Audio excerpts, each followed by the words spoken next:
What's up, people? Tables Chronicles back again for you all, wherever you are in the world. All over This the is world. it. Yeah, man.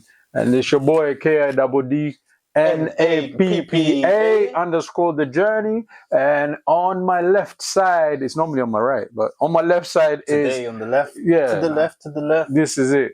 To my left side is Reality Complex. Real complex. Yeah. AKA, let's get that life in check. Jules D100, let's go. Yeah, man. Let's get it rolling. Let's roll like a roller coaster.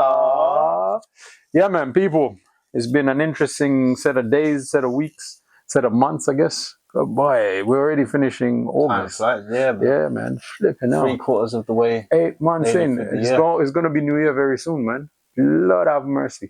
No wonder people are going mad all over the world. You know what? Because of this technology thing, which everybody has on them, people are just choosing to literally let it be known how they're feeling. There's a lot of positives in it, and bloody hell, there's some negatives. What do you mean in terms of the use of technology and venting and the fact that I think what I'm getting to, there's a lot of ignorant people who have access to technology now, and their ignorance is now seen. Because the reason I'm rolling out this one, which is one of those conversations whereby you have people, we tapped on Namibia before, we tapped onto it. Some people were like, oh yeah, you're actually talking about a fact, but at the same time, people were like, no. And it's like, mate, if somebody's already told you it's a fact, if you look it up on Google, you will see the facts that I'm talking about. But then you also have another set of people who are now telling you the differences in black people wherever you are in the world. And that's the one I'm thinking, why do it like that? Because like we're supposed to be one people, man. We're supposed to be evaluating ourselves as a set of people. You know what I mean? But some people... It's because of the segregation, in it? And the cultural differences as to where black people are. So, like, for example, like, I think what you're alluding to is the African Americans. Yeah, that thing has come in. Oh, Africans. There's African Americans, and then there's Africans, and then there's people who are telling you, no, we're from this country, and it's like, yo, I'm not even trying to argue with you. Just put it in layman terms so people understand what we're getting to. So, of late, African American, not all of them, but a large group of them are saying that they no longer refer to themselves as African. They just want to be American. American, yes. And obviously, like on one side of the story, there's the story that, you are where you originate from. So every black person originates from Africa. So we're automatically, you have by default setting, you have a correlation to Africa, whether you like it or don't like it. That's the fact. The story of it. And then the other side of it is that because you weren't born there, you're born in the country where you are right now. So, i.e., America. That means you're not actually African because your lineage is like your dad or mum was in America. They were born there. Then their parents were born there. No, you've said that. So that means that you're just American because none of your parents before were actually from Africa. It's way back in your bloodline that you're from there. So you've obviously taken on the cultural instincts of the person that lives in America, i.e., so that puts you to be American. So that's what they're saying, right? Listen, you've just touched on something because, as we were talking about this, you've seen this thing about the black people who are living in Scotland identify as Scottish and all of that. Yeah. Right? Because for me, I've always looked at it and said, you know something? I can never identify with England. And it's nothing to do with the fact that I wasn't even born in England. I've grown up in England. But for me, I'm always like, yo, you do know the history of English people in the continent for me to be walking around like, what's going on here? And it's the same thing. I was looking at these guys who are talking about the thing in Scotland, the black people in Scotland, and I'm like, so you guys are clearly now identifying as, I'm Scottish and blah, blah, blah. So, when the fact of the matter remains, your family actually has a history of where it came from. And being in Scotland, because Scotland, and I didn't want to say this, but one thing I will say, because Scotland owned a lot of slaves. In actual fact, even Glasgow itself, there's a bit of a history of the slavery that took place and the ownership of. And everything Yeah. A lot of stuff in the UK is built on slavery. Bro, the ownership, yeah, but particularly Scotland, I was like, I've never realized how in depth Scotland was when it comes to it. Because you know what? That's why a lot of black people have Scottish last names, isn't it? Bro. Because you have the last name. Yeah, of the person who owned you. Yeah, the people that who owned you, basically. But let's go back to identifying. So, basically speaking, I think as a culture, as black people, we're by default gonna have an issue with our identity because of colonialism, slavery, and so forth. We've been moved around. We've been moved around, but we have a story. Like, it's hard for a black person. If you say to the black person, "Where are you from?" They go, "What do you mean, originally?" Or right now, where I live right now. And you know what's funny? That's with every black person in the world. And I'll tell you one thing, because every time you say somebody, when you link up with some people, the first thing you're gonna say to them is, "Where ends are you from?" Because nobody will ever tell you, "Yeah, I'm English," and blah blah. The only thing I've always known is when you say somebody, "Where are you from?" They'll always mention an area that they grew up in.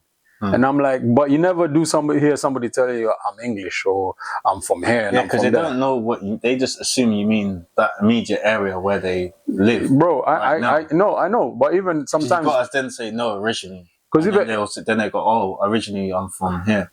Bro, it's a very gray area for a conversation. But you know what? I always say, if you want to see yourself as a donkey, call yourself a donkey. Because that's the time we're living in at the moment. It is, isn't it? You know what I mean? Because whether you find it offensive or non-offensive, I'm not trying to be offensive to anybody. It's funny because, like, say me, for example, I'm Afro-Caribbean. So, like, when I meet a Jamaican, they obviously don't class me as Jamaican because I don't live there. Man are foreign. Yeah. Man are foreign. So... But my grandparents are Jamaican. But your background is Jamaica. Yeah, it's were born in Jamaica. Yeah. And the interesting thing, because I had a conversation with my mother today about it, and I mentioned that we we're going to talk about this, and I said to her exactly what I said to you. You know, originally, you know, we were moved around because of colonialism and things like that. Yeah. But the difference is, like, my grandparents chose to come over here to work. So then we're migrants. So our story is we're immigrants, basically. Whereas other people is through colonialism why they ended up there, or slavery. Do you know what I mean? So there's different circumstances as to why a person that's not originally from a country is in that country. Do you get it? I'll tell you, because you know what, I put it down to this, yeah. If you even look at some of the islands, okay, let's use Jamaica as an example. The reason why Jamaica exists today is because what they did, they enslaved Africans into the island. They brought the Irish in there to teach the what do you call it, the Africans the English that they could speak. But here's the thing: what I found more interesting is, do you realize I think Irish nationals were the first people to get the full-blown taste of what England can do in a place.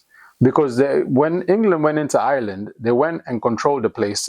English is spoken in the country, despite the fact the place is Irish. Then they've also made sure Northern Ireland, which is part of Ireland, but they cut that one off and said, "Nah, it's part of the United Kingdom, basically." And I'm like, a whole chunk of the bro, told them, and this it belongs. So you when you even go there, they find it disrespectful if you start making a comparison between the North and the South, and it's like they got four. I forgot what they call them, but they've got 4 places in like they got 4 regions in Ireland. There's 4 regions. So there's a northern part. I forgot the name of the northern part. We'll have to Google it now. But the west, the east, and the south, they all have a particular name for all of those places, right? And and then they were taken to Jamaica as they were taken there to work, basically. And then in the space of that period, with the Africans that are there, now it comes in, and these guys are like, okay, well, clearly here now they have to start forming their own language in itself.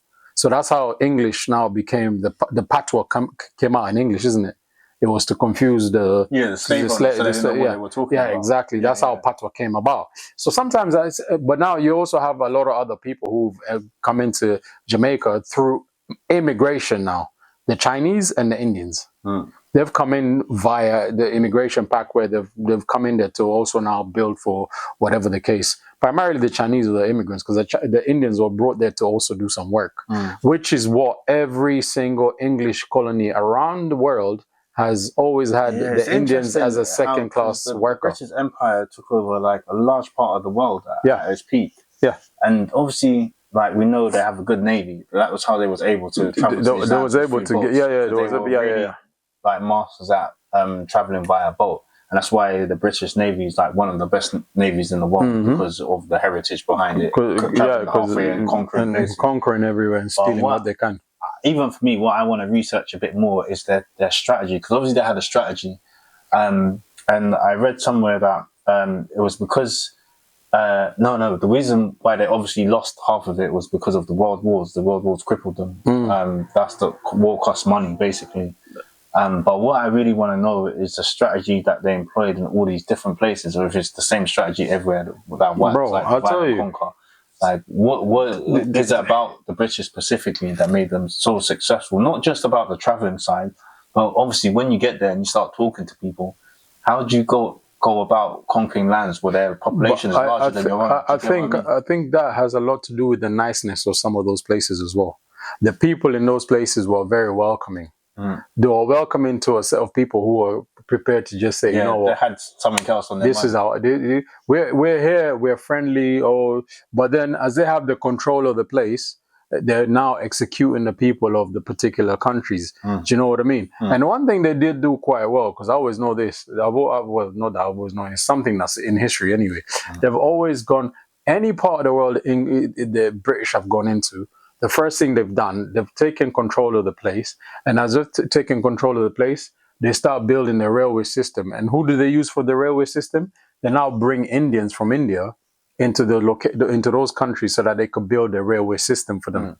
And you know, there's a lot importing and exporting. And they've always, and everywhere they've gone, they've always seen themselves as the number one citizen of whatever country it is that they're invading. And then they say the Indians are secondary, then everybody else is get lost type of thing. So it's a very gray, like, history just teaches you some things. I'm like, there's no way. Because, you know, and the thing about it is, because they learned from the Arabs, because the Arabs were the first slave owners. Arabs were the first slave owners. And what Arabs did, the Arabs just went in, took people in, they made sure they castrated a lot more people whilst they caused the chaos that they were causing in those parts of the world. But one thing they did, they ended up taking some of the people that were taken in from the continent itself, taken into the Arab world and into Asia. But till tomorrow morning, we will never hear about these people as much as the discussion online is that obviously slavery existed before the transatlantic slavery. The Arabs. It's the magnitude of the transatlantic slavery. That's the one. That's the one. Absolutely rinsed that strategy of slavery. Bro, they were ready. Industrially, economically, it gave them such a boost to their economy. It gave them an advantage in itself. You know what I mean? So much off the back of, like, most of their wealth is built off the back of slavery. And guess what? It benefited them so much until the point that colonization was taking place after. And as the colonization was taking place after, they still had this is what I say about Europeans, they could never get along after they ended slavery. Because as soon as they ended slavery, they decided to have a World War I. They had a World War II. And it took them a while to just say, you know what, let's just get along and let's figure this thing out. Because I was talking about, like, when you even look at the currencies of the world, right? Because I was looking at it, I was like, you know what, Portugal, France, Spain, what's the other country there? Netherlands, all these countries, they had their own currencies. But then when they decided to say, let's unite and let's have the one currency for us. And they've done it. And you know, it's like, yo, so you guys getting along was not a thing for them. They were always like, yo, what can we do? let's move around So here. they had Let's, like what I call a light beef. bro. Their beef was different. Their beef was Who owns what part of Africa. And that's what formed the USA. Different type of beef. And that's what formed the USA tomorrow. Because when you look at America, when you look at the East, if you look at the East Coast of America, it was primarily the Dutch, the English, and the British, should I say. They were the ones who were primarily fighting in that region to take control of the place. Because if you go to a place like New York never used to be New York all the time. It was New Amsterdam. And then it became New York. Because they named it after somebody of York in York, England. So now they renamed it New York for that. Then you go to the mid states of the US. So anything from Louisiana going north. Louisiana is south, because somebody's gonna pick on the fact that I said, "Oh, you're talking about the mid." But yes, Louisiana is south. But when you go from Louisiana going north, everything is the West Coast. It was primarily French, and it was because what's his name? When he sold it. Leopold, not Leopold, what's his name? The French guy. Napoleon Bonaparte. When Napoleon Bonaparte sold Louisiana, he was selling Louisiana, but he didn't realize what he was selling to what was now the USA, which was primarily the 14 colonies at the time.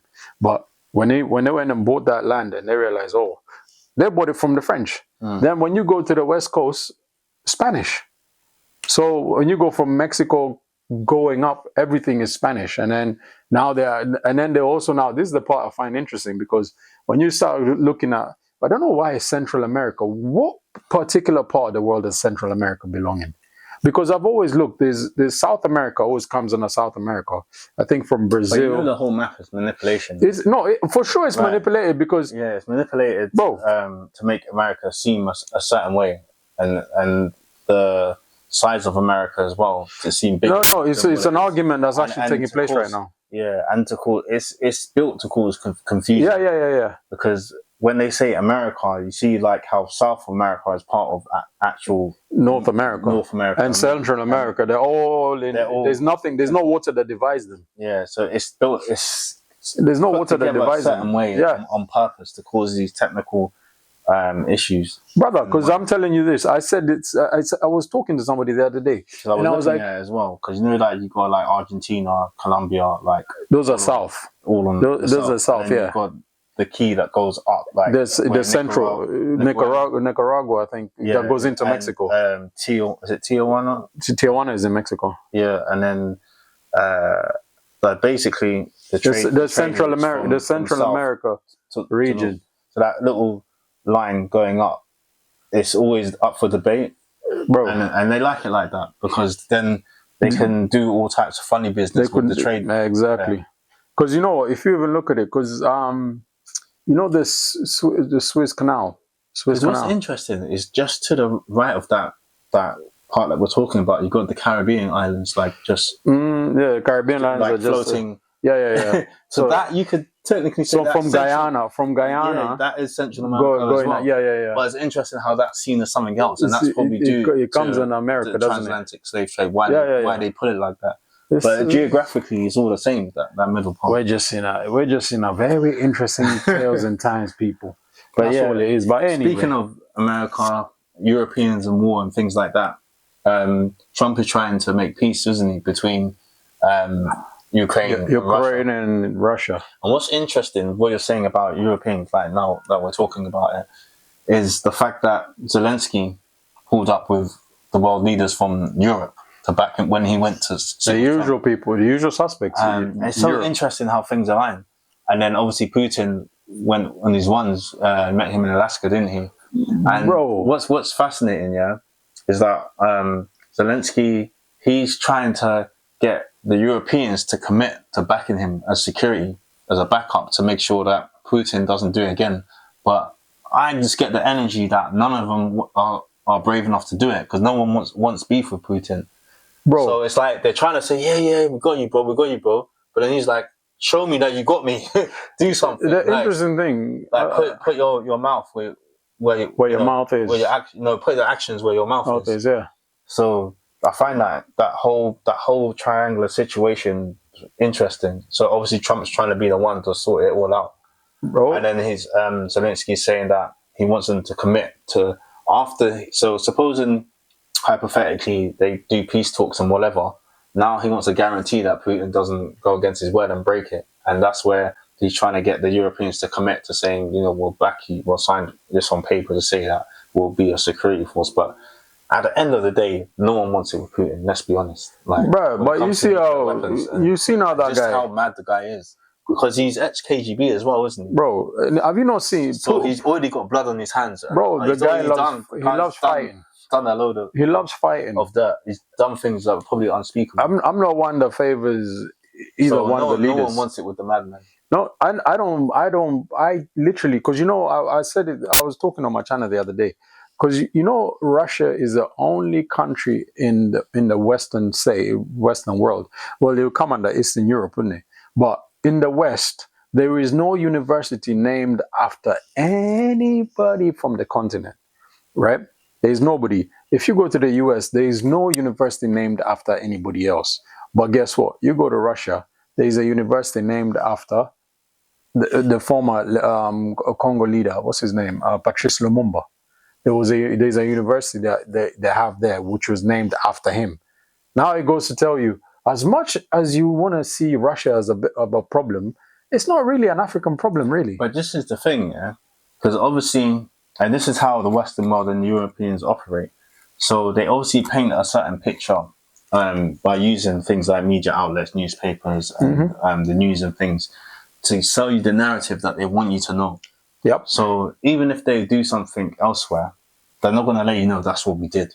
They're going to say, oh, so-and-so. It's like when someone's got a point and they're speaking out, and they go, oh, that's a crazy person. Yeah. To kind of disvalue what the person's saying. To bring your point so then across. All you know is, oh, that's a crazy person, don't listen to them. When really they've got some truth behind what they're saying. So it's a bit of a... That's why I just never trust the news, man. It's a hullabaloo. Until I sit down, until I have a conversation with Putin and say, Putin, what's going on? Like, why are you acting like a madman? And the thing about Putin is he's a very... talk to the person. Because how old is Putin? He's well over 70 now, isn't he? He's well over for a while. He's been around for a while, but here's the interesting thing about Putin, because he's fit. He's very fit. Yeah, he is. He's a very fit guy. He doesn't mix around. He goes horseback. I see man riding a horse. He's always riding the horses. And he's fought with bears. He's fought with bears and stuff. But I fail to understand bro, them guys are different, man. That country is different. I'm saying that now. Because I've been to Moscow, and I just remember when I was there, I was like, yo, this place is freaking cold. Like the ice on that place is Russia different. is just a marvel to me. It's like when I just look at it on the map and like the amount of countries that it covers, like the amount you could travel from one side of the world to the other. Everybody, just in Russia, just by going through one. And primarily, Russia is above Asia. Yeah, it is, yeah. Primarily. Yeah. So sometimes it's another argument when I say it, because it has like I think Siberia and other places kind of touch. Bro, it's got a good few places. Yeah. So it's like when you see Bivol versus Berbatov, and they're both from Russia.